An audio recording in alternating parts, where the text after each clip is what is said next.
আসসালামু আলাইকুম। কেমন আছেন সবাই? আশা করি আপনারা সবাই পরিবার পরিজন নিয়ে আল্লাহর অশেষ মেহেরবানিতে অনেক অনেক ভালো আছেন। আমিও আলহামদুলিল্লাহ আমার পরিবারের সবাইকে নিয়ে ভালো আছি। নতুন দিনে আরেকটি নতুন ভিডিও নিয়ে চলে আসলাম আপনাদের মাঝে। আশা করি আজকের ভিডিওটি আপনাদের কাছে ভালো লাগবে। সকালবেলা অফ ক্যামেরায় সকালের নাস্তাটা সেরে তারপরে ছাদে গিয়েছিলাম, সেটাই আপনাদের সাথে একটু শেয়ার করলাম। আকাশটা খুব ভারী হয়ে আছে, যে কোনো সময় বৃষ্টি নামতে পারে, আবার মাঝে মাঝে দমকা হাওয়া মেঘকে উড়িয়ে নিয়ে অন্য জায়গায় চলে যায়, আবার মাঝখানে মাঝখানে আকাশটা দেখা যায় পরিষ্কার হয়ে যায়, আবার কিছুক্ষণের পরে আবার দেখা যায় মেঘে ঢেকে যায়। এইভাবেই সকাল থেকে চলতেছে। তারপরও আপনাদের ভাইয়ে এই যে হলুদ ভাঙিয়ে নিয়ে এসেছে, সেগুলো একটু রোদ্রে দেওয়ার প্রয়োজন, এর জন্যই ছাদে গিয়েছিলাম। তারপর ভাবলাম যে দেখি প্রচুর বাতাস আছে, মনে হয় বৃষ্টি আসবে না, এর জন্য হলুদটা একটু ছাদে দিয়ে আসবো। এই যে হলুদটা ছাদে নিয়ে এসেছি, সেটাই আপনাদের সাথে শেয়ার করলাম। হলুদটা দেওয়ার পরে তারপরে কিন্তু আমি অফ ক্যামেরায় অনেকগুলো কাপড় কেচে নিয়েছি। হলুদটা দেওয়ার পরে তারপরেও কিন্তু আমি কাপড়গুলো রোদ্রে দিয়ে নিয়েছি। তারপরে আজকে ভাবলাম যে গাছগুলো কেমন যেন একটা দুর্বল হয়ে গিয়েছে, এই টবগুলোতে মনে হয় গাছগুলো ভালোভাবে বাড়তেছে না, এর জন্য ভাবলাম বড় টবে গাছগুলো লাগিয়ে দিব। এর জন্য এই টব থেকে অন্য টবে নিয়ে যাব, সেগুলোই আপনাদের সাথে শেয়ার করতেছি। আমি থাম্বনেলে বলেছি যে আমি বরিশালের মেয়ে, তারপরে নারায়ণগঞ্জের বউ, সেইগুলো আজকে আপনাদের সাথে শেয়ার করব। আমার যখন বিয়ে হয় তখন দেখা যায় আমি যখন নারায়ণগঞ্জের আসি, তখন আমি তো বরিশালের মেয়ে, আমাদের দিকের খাবার আর এদিকের খাবার সম্পূর্ণই কিন্তু ভিন্ন। আমাদের বরিশালের কথাবার্তা তারপর নারায়ণগঞ্জের কথাবার্তা কিন্তু অনেক ডিফারেন্স। যেরকম আমার ফ্যামিলির কথাই বলি, আমার ফ্যামিলিতে কিন্তু আমার শ্বশুরবাড়ি আসলে তাদের অনেক ভাষাই বুঝে না। আবার আমার শ্বশুরবাড়ির মানুষ যখন আমাদের বাড়ি যায় তখন তারা বলে আমাদের দেশের মানুষে কি কথা বলে, তারা সেগুলো বুঝতে পারে না। তারপর সম্পূর্ণ খাবারও কিন্তু ওদের অন্যরকম, আমাদের বরিশালের অন্যরকম, তারা তো অবশ্যই জানেন।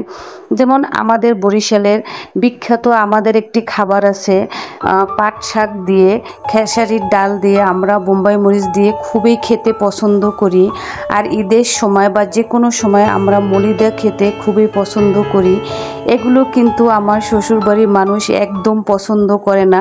তারা বলে এগুলো নাকি মানুষে খায়, এগুলো খায় গরুতে, যেমন মলিদা নাকি গরুতে খায়, আর পাট শাক আর খেসারির ডাল এগুলো নাকি গরুতে খায়, তাদের এগুলো পছন্দ না।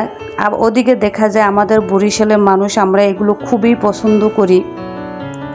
আবার দেখা যায় আমাদের বাড়ির এলাকার মানুষ, যেমন বরিশালের মানুষ, আমাদের শ্বশুরবাড়ি যখন আসে তখন কিন্তু তাদের খাবার কিন্তু আমাদের মানে বাড়ির মানুষই খেতে পারে না। নারায়ণগঞ্জের এদিকের বেশিরভাগই রান্না কিন্তু তারা শুটকি দিয়ে করে থাকে, শুটকি দিয়ে রান্না করতে ভালোবাসে। তারপর এদিকে টক, শুটকি ভর্তা, তারপর মাসকলার ডাল দিয়ে যে একটা ডাল রান্না করে মাছ দিয়ে, এই দেশে দেখা যায় এগুলো অনেক পছন্দ করে। এদিকে যেমন টমেটো দিয়ে টক রান্না করে, তারপরে পোড়া পোড়া রান্না করে টক দিয়ে, এগুলো আমাদের দেশের এলাকার মানুষ যদি দেখে তারা একবার দেখলে আর তারা খাবার খেতে পারবে না। যেরকম আমার বিয়ের পরে কিন্তু এই সমস্ত খাবার আমি খেতে পারিনি, বেশিরভাগ সময় দেখা যায় আমার অন্য খাবার খেতে হয়েছে। তারপরে আস্তে আস্তে কিন্তু আমি খাবারটা শিখে নিয়েছি। কিন্তু আমাদের বাড়ি থেকে যদি লোক আসে তারা কিন্তু এই সমস্ত খাবার খেতে পারে না, তারা বলে যে এই খাবার মানুষে খায়, এই খাবার কিভাবে খায়। আর আমার বাড়ির লোক তো শুটকি ভর্তা দেখলে বা শুটকি ভর্তার গন্ধে তারা নাকি বাসায় থাকতে পারে না, মানে আমাদের গ্রাম অঞ্চলে এটাকে বলে নাক ছিটকানো, নাক ছিটকায়। মানে আমি পড়েছি ঝামেলায়, যেরকম বরিশালের মেয়ে নারায়ণগঞ্জের বউ, দুদিকে আমাকে মেনটেন করতে হয়।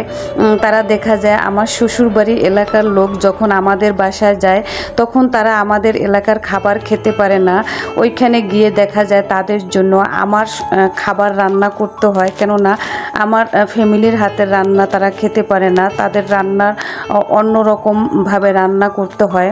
আবার আমার বাড়ির লোক যদি আমার শ্বশুরবাড়ি আসে বেড়াতে, তখন তারা এই নারায়ণগঞ্জের খাবার খেতে পারে না, তখনও আমার এই রান্না করতে হয়। আমি দেখা যায় দুই দিকে দোটানায় খুব ঝামেলায় আছি। তারপরে আমার দিক থেকে দেখা যায় আমি কিন্তু এত বছরে এখন কিছু কিছু খাবার খেতে শিখে গিয়েছি, আবার অনেক খাবারই খাই না। এইগুলো আজকে এই জন্য আপনাদের সাথে শেয়ার করলাম যে দেখা যায় এক এলাকার মেয়ে যদি অন্য জেলার বউ হয় তাহলে যে কী যে সমস্যা, তা কিছু কিছু সমস্যার কথা আপনাদের সাথে উল্লেখ করলাম। আবার আমার শাশুড়ির বাড়ির লোক আমাদের বরিশালের ভাষা বুঝে না, তারা বলে যে আমাদের বরিশালের এলাকার মানুষ নাকি টানিয়ে টানিয়ে কথা বলে। আবার সেম একই কথা আমার বাড়ির লোক বলে যে নারায়ণগঞ্জের মানুষের নাকি টানিয়ে টানিয়ে কথা বলে।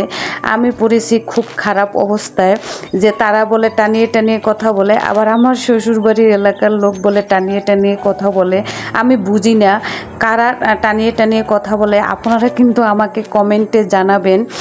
আর আমাদের বরিশালের খাবার আপনাদের কাছে ভালো লাগে না নারায়ণগঞ্জের খাবার ভালো লাগে, তারা কিন্তু অবশ্যই আমাকে কমেন্টে জানাবেন। আমি জানি আমার ভিডিওটি বরিশালের মানুষও দেখবেন, আবার নারায়ণগঞ্জের মানুষও দেখবেন।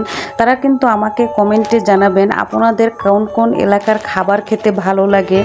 আমি কিন্তু ওদিকে দুপুরে এসে সব রান্না সেরে নিয়েছি, ঘরটা মুছে নিয়েছি, তারপর দুপুরের জন্য ট্যাংরা মাছ ভুনা করে নিয়েছি। তারপরে আমার বড় ছেলের জন্য তেলাপিয়া মাছ ফ্রাই করে নিয়েছি। তারপরে আবার এই যে দেশি মুরগি কষিয়ে নিয়েছি। আজকে এই পর্যন্তই, আবার নতুন কোনো ভিডিও নিয়ে চলে আসবো আপনাদের মাঝে।